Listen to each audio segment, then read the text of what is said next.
আছে তো তাদেরকে নিয়ে এই যে নানা ধরনের অপপ্রচার, এটা মানে আপনার পরিকল্পিতভাবেই করা হচ্ছে, কারণ ওনারা তো মানে রাজনীতির সাথে যুক্ত না। আর অত্যন্ত আমরা সবাই জানি, আমরা একটা দেশ, আমরা তো বড় দেশ না, সবাই সবার ব্যাপারে জানি।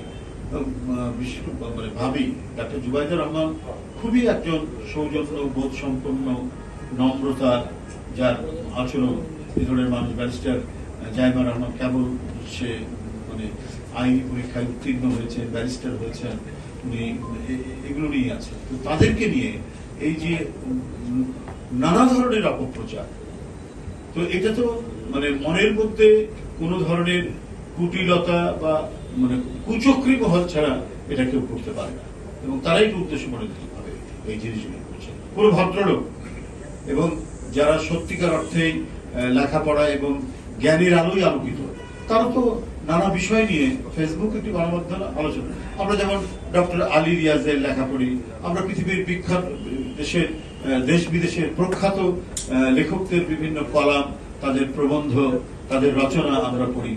তো এটাই তো আমরা মানে প্রত্যাশা করি। কিন্তু যারা রাজনৈতিক দলের বিভিন্ন নেতৃবৃন্দ যেমন রয়েছে, পাশাপাশি তাদের পরিবার যারা রাজনীতির সাথে যুক্ত নন, তাদেরকে নিয়েও নানা ধরনের মানে কথা লিখছেন, বক্তব্য লিখছেন, যার সাথে কোনো সম্পর্ক নেই। তো সুতরাং এগুলোর যে অন্যান্য আইনি পদক্ষেপ যেগুলো, সেগুলো আমরা নিব।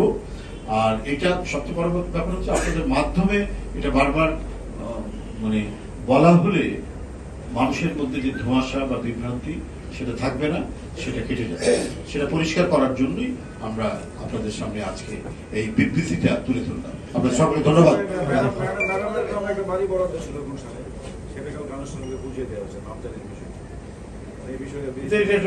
এটা আমি আজকে এটার মধ্যে থাকি আজকে